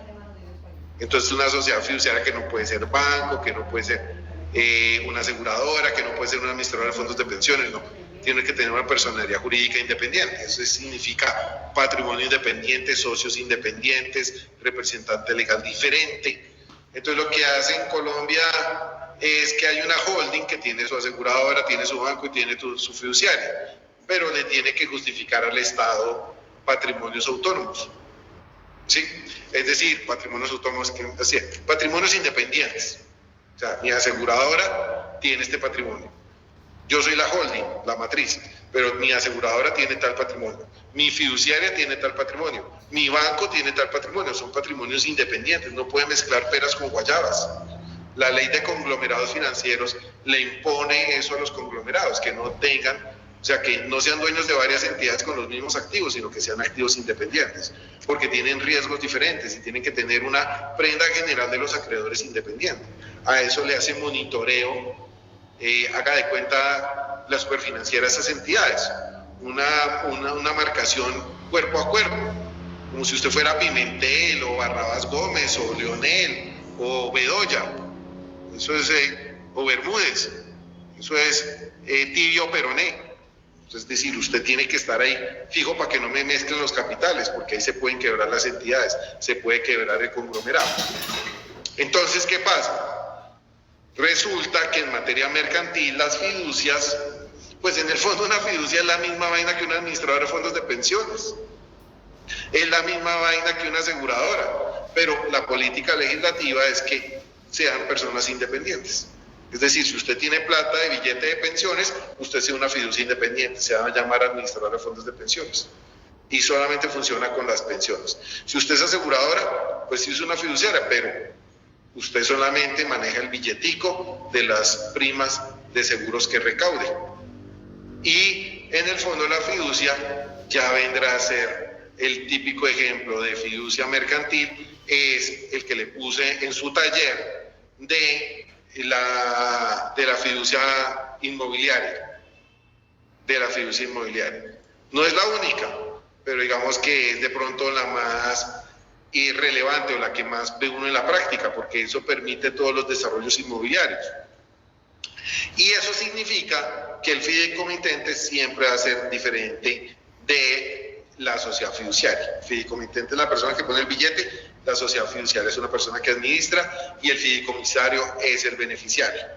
En materia civil se usa mucho cuando usted quiere testar en vida también, o prevé que de pronto usted pueda faltar o de pronto usted puede morir, entonces usted puede dejar un porcentaje o la totalidad de su patrimonio a favor de un fiduciario para que le administre y establecerle una finalidad, que es el beneficiario de los fideicomisarios, que son sus hijos.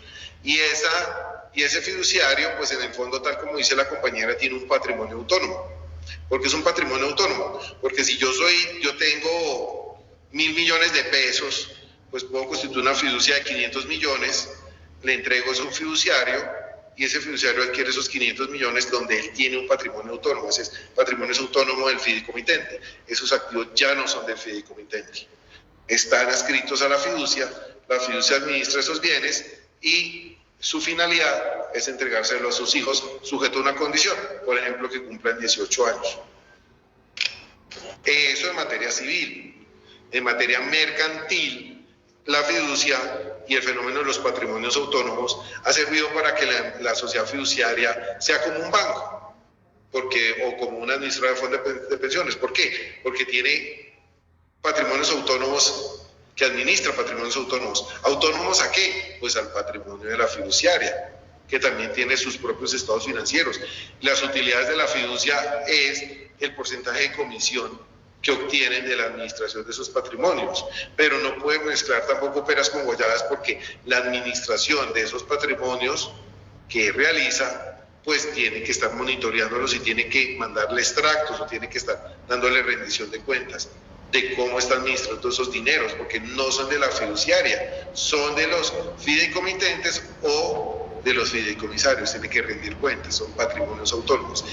Es intrínseco a la fiducia el concepto de patrimonios autónomos, como es intrínseco al buen fútbol ser hincha de Santa Fe. Entonces es la misma vaina. Obviamente, ¿qué hace la sociedad fiduciaria o la persona o el fideicomisario en materia civil? Pues lo que hace esas personas en el fondo es tener el usufructo, el uso y goce de un patrimonio. Pero ese uso y goce también es o sea, el usufructo no es propiedad, porque el fiduciario, la sociedad fiduciaria, no son dueños de ese activo, no pueden disponer del mismo. Y si disponen del mismo, las utilidades están atadas al fin al cual se constituyó la fiducia. No es platica para la sociedad fiduciaria, no es platica para el patrimonio fiduciario, es platica para los beneficiarios de la fiducia.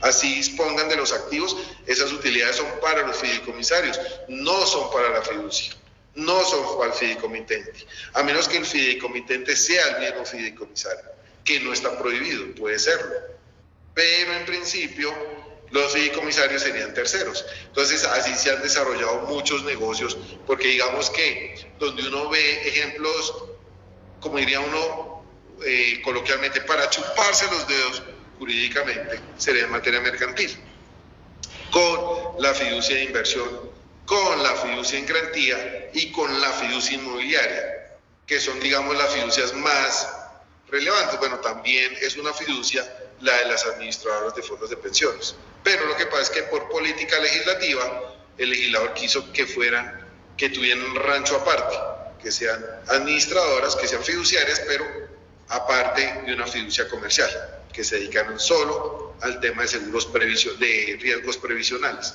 de inversiones previsionales. De hecho, esas administradoras de fondos de pensiones son las grandes inversoras en compras de TES, o sea, títulos de deuda pública, y de inversiones en los proyectos de infraestructura nacional, donde invertían la plata. Pero ahí vino el debate de que las administradoras de fondos de pensiones no están para financiar al gobierno comprándole TES, ni están para financiar los grandes proyectos de infraestructura nacional, sino para garantizar el pago de las pensiones a futuro. Pero bueno, ese es otro debate. El punto es que la fiducia se ha desarrollado mucho en materia comercial, más que en materia civil, que tiene que ver con una filosofía de que se constituye una fiducia para administrar un patrimonio autónomo a favor de unos fideicomisarios. Y si ustedes ven la legislación a partir del artículo 793... Señor.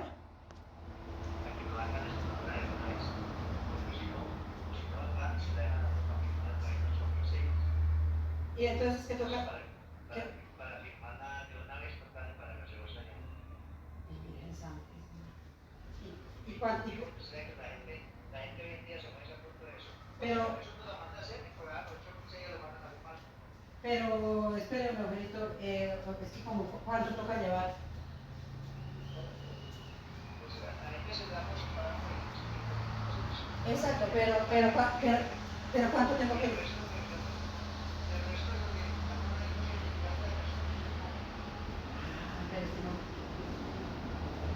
Pero es que yo... Eso, entonces sería, lo mejorito sería el que desearía llevar cuatro, no, es que no tengo. Ayer saqué ese barato certificado de libertad y me valió 30.000 pesos y pagué 1.000 pesos después de... y me valió, y pagué, exacto, y me valió 30 y pagué el impuesto predial y imagínense, estaba tan mal, no es que pasaba mi regla.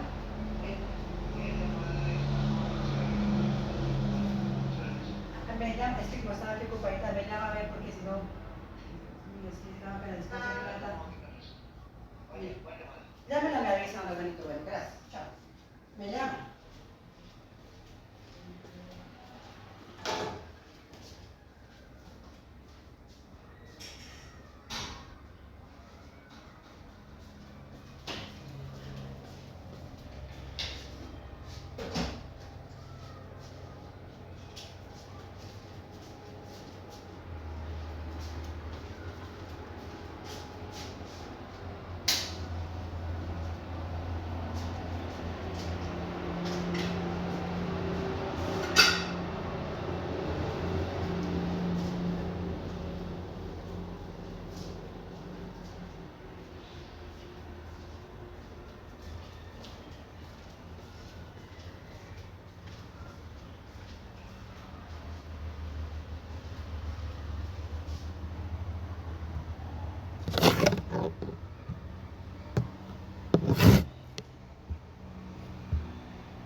Proyectos inmobiliarios en Chichomia, bueno, en el mundo, porque esto es copiado de legislación foránea, porque pues así se ha desarrollado en el mundo.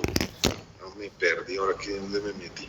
Bueno, el punto es que usted no le tiene que dar la plata cuando hay construcción sobre planos a una constructora, porque pues acuérdense, en el caso Space, pues se terminan insolventando, yéndose a procesos de insolvencia y no le responden a la gente.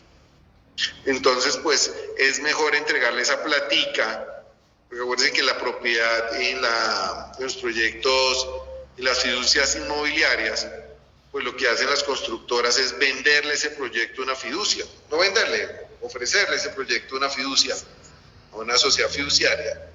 Y la sociedad fiduciaria pues es una fiducia inmobiliaria en el sentido de que si acepta el negocio, pues lo que hace la constructora con sus socios es comprar un terreno con una hipoteca de mayor extensión. Después de que compra el terreno, monta el proyecto inmobiliario, se le ofrece una fiducia para que le administre los recursos, y la fiducia si acepta, pues ya la constructora empieza a ofrecerla a los particulares, y lo que hace usted es invertir una cuota inicial que se la consigna a la fiducia y empieza a pagar como si fueran unas cuotas periódicas a 12, 24, 36 meses, y empieza a pagarlas, y esa platica se la paga la fiducia. La fiducia pues tiene patrimonios autónomos, porque pues son diferentes apartamentos, coge esa platica y hace como una especie de fiducia de inversión, empieza a invertir y obtiene una rentabilidad y tiene una bolsa común, pues tiene unos recursos donde va apropiando esos recursos, va aumentando el capital para la construcción de ese proyecto inmobiliario, y más o menos la costumbre mercantil señala que más o menos cuando se vende la mitad de los apartamentos, pues ya tiene el punto de equilibrio donde se obtiene el dinero para terminar de construir. Entonces ya el banco, la fiducia, perdón, ya sabe que se llegó al punto de equilibrio y ya le gira los recursos a la constructora. Obviamente contrata eso se llama un interventor,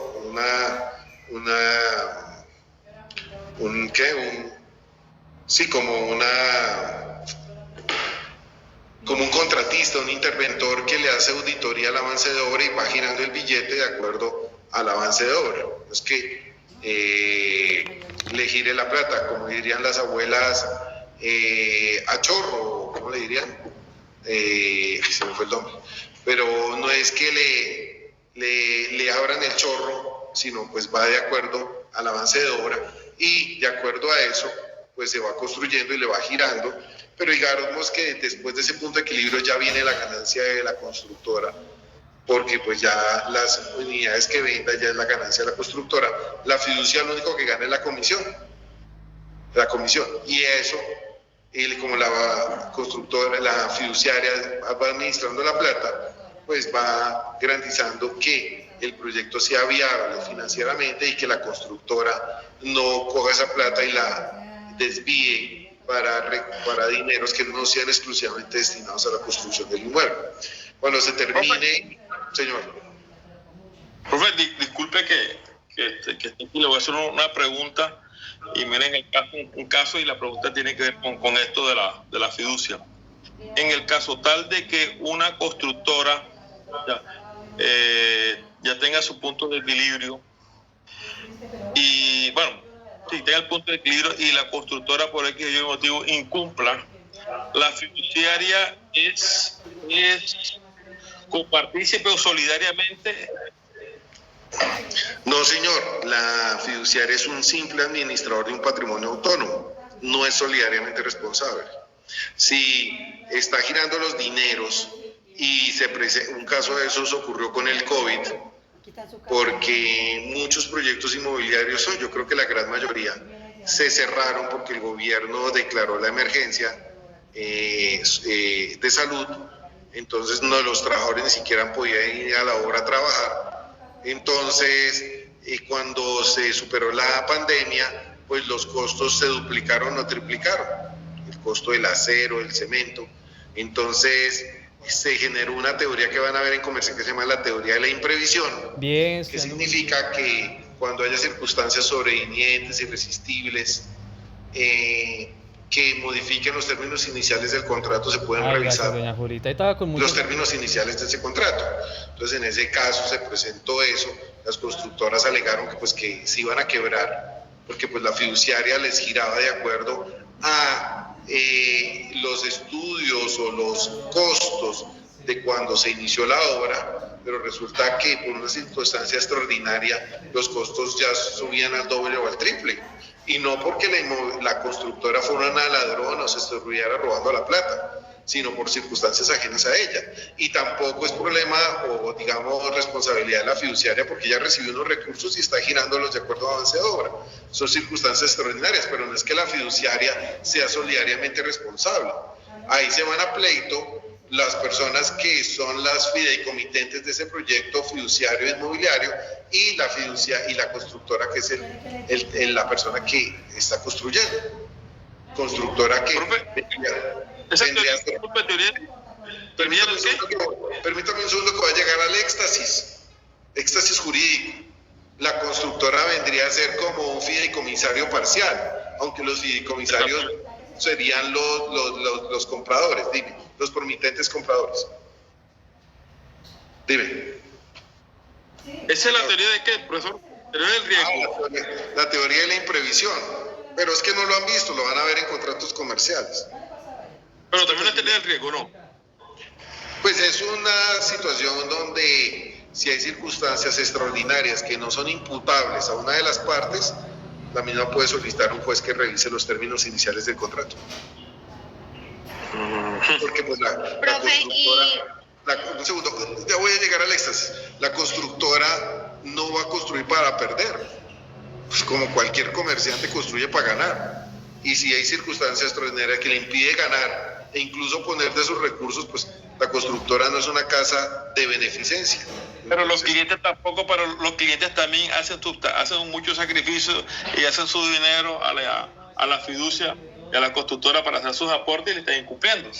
Claro, pero entonces el juez lo define. Pero ya te voy a responder, ¿qué iba a decir la compañera? Profe, que en ese caso del ejemplo que estamos viendo, esos rendimientos fiduciarios, ¿la fiducia se queda con ellos o el fideicomitente constructor? Bueno, entonces lo que le iba a decir al compañero, ya te respondo, es que ahí se presentaron muchos pleitos y por ejemplo he conocido casos, porque cerca donde vive mi cucho hay una de esos proyectos inmobiliarios y lo que tengo entendido es que se llegó a un acuerdo donde los fideicomitentes, las personas que tenían pues esas inversiones con la constructora tuvieron que llegar a un acuerdo y pagar unas sumas sustanciales superiores a las iniciales. O sea, ya tenían un esquema de pagos para responder al compañero, pero tuvieron que pagar el 20 o 30% más. ¿Por qué accedieron? Pues la constructora se va a un proceso de insolvencia proceso de reestructuración, reorganización empresarial, o se va a quiebra, porque pues tampoco ¿quién va a terminar semejante monstruosidad de plata gratis? Y las personas se van a pleito y se quedan sin apartamento indefinidamente. Y la construcción tenía razón, la constructora tenía razón porque todo subió.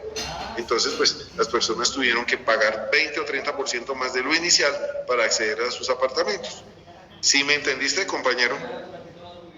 Sí, claro, profesor, claro, totalmente. Sí, se metieron en un proceso de reorganización para que no se fuera liquidación y totalmente pudiera salvar a la constructora. Es lo que estaban haciendo. O si no, tú te pones muy salsa, la constructora se va a un proceso de insolvencia y tu platica se queda en en un proyecto de obra negra muerto. Así es. Y eso lo vemos en muchas construcciones en Bogotá y en otras ciudades. Usted ve edificios fantasmas. Una pregunta, profe. ¿Qué pena interrumpirlo? Espérame un segundo. La compañera, ¿qué fue lo que me preguntó? Perdón, ¿qué me fue lo que...? Profe, que si esos rendimientos que ellos tienen hasta el momento son entregados al fideicomitente constructor o la fiducia se queda con ellos.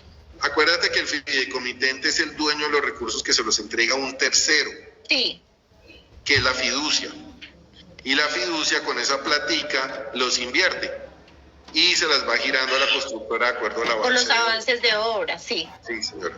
Pero no es que la fiducia sea dueña de esos recursos. Tiene el usufructo, pero no es la dueña de los recursos. Es más, si yo constituyo una fiducia y le digo a la fiducia, vendan estos activos, pues ella tendría el uso, goce y disposición, pero la venta o los recursos de la venta no es de la fiducia. Tendría que estar fideicomitente constructor. Tendría que ir a los fideicomisarios, que sería la constructora, que la fiducia también vigila que esos recursos los invierta en terminar el proyecto inmobiliario, o si no le corta el chorro. También hay multas que le puede imponer. Sí, ¿Okay? sí, señor, listo. Pero fíjense en que en muchos pleitos los fideicomitentes culpan a la fiducia y la demandan a la fiducia. La fiducia tiene que entrar a explicarle al juez y a los demandantes que ella no asume esos riesgos. Ella lo que hace es una vigilancia de los recursos y una inversión de los recursos, pero el riesgo es del fideicomitente, porque pues hay un riesgo implícito, ¿sí? Pero pues ahí viene el debate probatorio y el juez lo que el juez defina. Dígame, compañero. Profe, esas constructoras, ¿de pronto hay alguna ley que los obligue a primero tener la fiducia antes de comenzar a ofrecer un producto? Bueno, no soy especialista en el tema para decirte que ese derecho, ¿qué será eso? Derecho inmobiliario, yo soy experto. Yo no sé si hay una norma imperativa que las obligue a que tengan una fiducia. Como dice usted que edificios fantasmas, que últimamente ha pasado mucho en Neiva, que uno mira esas constructoras y edificios que quedan en 2, 3 pisos y el hueco ahí y llevan 3, 4, 5 años y ni para adelante ni para atrás. Y últimamente han estado ofreciendo muchos conjuntos cerrados que incluso quedan a las afueras de la ciudad. Y por pura casualidad se me dio por preguntarles a varios, porque ellos publican mucho en Facebook sus logros, y les he preguntado con qué fiducia están manejando la construcción. Ellos me dicen, no, apenas estamos adelantando, estamos en contacto con fiduciarias en Bogotá y hasta el momento no las tenemos, pero ya estamos en eso. A ver, yo no estoy seguro porque eso es de un derecho diferente al que la materia que me toca, pero digamos que es un gran riesgo.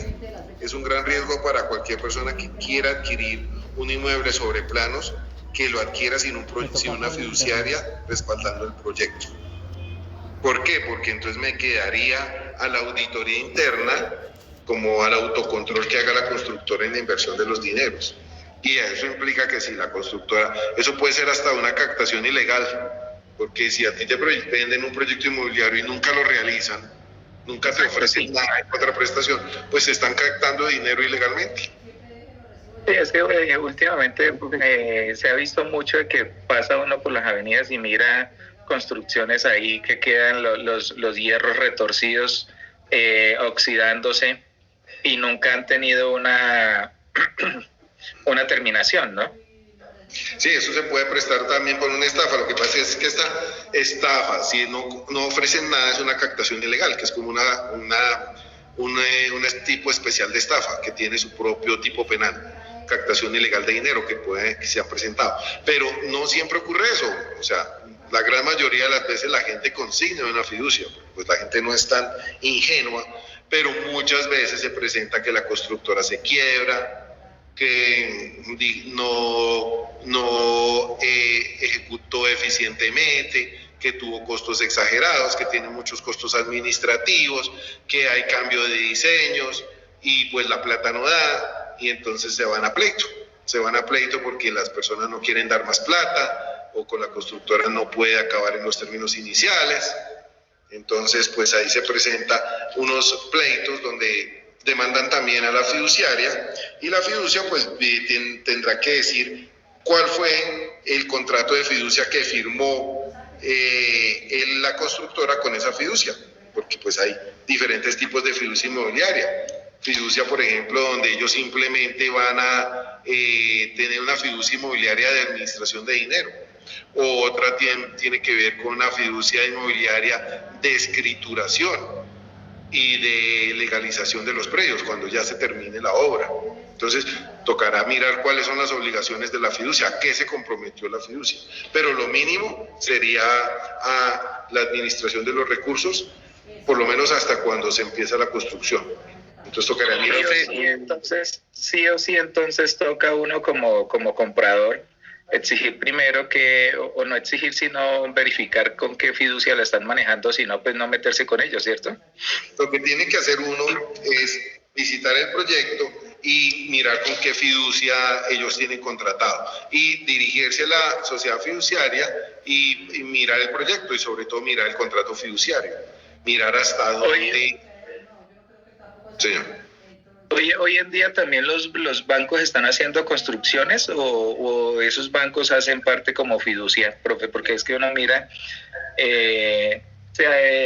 gran proyecto de vivienda, como quien dice, pues autorizado o supervisado por banco tal. No, lo que yo te decía es que generalmente lo que ocurre es que hay holdings. Esas matrices tienen su banco, tienen su constructora, tienen su fiducia, tienen su aseguradora, pero no es ilegal. La holding puede ser dueño de diferentes, pues mira Luis Carlos Sarmiento, tiene constructora, tiene 3, 4 bancos, tiene fiducia, pero lo que la superfinanciera vigila es que la fiducia tenga estados financieros independientes, patrimonio independiente y la administración de esos patrimonios autónomos independientes del negocio bancario o del negocio de la constructora, que sean del mismo dueño de la matriz, tengan estados financieros independientes para responder por obligaciones distintas, no mezcle peras con guayabas, porque donde detecte que la prenda general de los diferentes acreedores es el mismo patrimonio, pues las interviene porque pues estarían en el fondo dejando sin garantía a clientes independientes o diferentes. Así es, profesor, así es lo que usted acaba de decir. Ahora bien, sería bueno también ir a la fiduciaria y preguntarle si hay pólizas de seguros que garanticen, por ejemplo, una quiebra de la constructora. No sé, yo creo que debe haberlas. Pólizas de seguros que garanticen, por ejemplo, una situación de insolvencia y qué pasa con la devolución de dineros. En ese caso, si hay una aseguradora, tocaría mirar qué aseguradora es y qué está cubriendo. Entonces, todo eso implica asesorarse. Yo, por lo menos, preferiría invertir mi plata en constructoras como más serias, que tuvieran más nombre, que tuvieran más renombre, que ya tuvieran experiencia. No tanto esos proyectos inmobiliarios pequeños de barrio, porque pues son constructoras que tal vez no tengan un músculo financiero y que pueden llegar a quebrarse más fácilmente. Entonces, el riesgo sería mayor. En cambio, esa es otra cosa, profe, que uno mira los videos o va uno hasta allá, hasta las casas donde tienen pues el inicio del proyecto que para mirar, y resulta que cuando son así viviendas de casa, no de propiedad de horizontal edificios, sino que son casas, y esas casas son prácticamente casas prefabricadas, ¿no? Eso también da mucho de qué hablar. Sí, muchas personas se dedican a eso, no es ilegal, pero sí es deseable que tengan una fiducia que respalde esas obligaciones, pero pues no se ha desarrollado mucho, no digo que eso sean tampoco situaciones ilegales. Muchos barrios en Bogotá se están transformando porque no hay tierra en Bogotá, y uno ve muchos barrios populares que muchas de esas cuadras ya son edificios, y se está desarrollando mucho el proyecto inmobiliario, y constructoras pequeñas que desarrollan sus proyectos inmobiliarios en barrios, estrato 2, 3, y están cambiando esos barrios, porque se están volviendo muchos edificios en barrios residenciales, barrios de populares, y están cambiándole la cara a muchos barrios en Bogotá, con construcciones modernas y muy bonitas. No estoy diciendo que sean ilegales, pero como de todo hay un riesgo. Hay administradores buenos y juiciosos y hay constructoras desjuiciadas y pueden llegar a quebrarse. Entonces, pues, lo más importante es que usted verifique la fiducia que está respaldando el proyecto, vaya a la fiducia, hable con los asesores de la fiducia, verifique si hay pólizas de seguro que respalden a la misma, visite a la aseguradora, revise los papeles, y en el fondo, así todo esté legal, pues hay un riesgo de que la constructora pueda quebrarse. Y aún siendo así, profe, la fiducia no va a responder porque siempre es administrador. Y ese es un caso que me está pasando a mí prácticamente. La fiducia no responde porque solamente dice que son administradores y listo, y ya para de contar.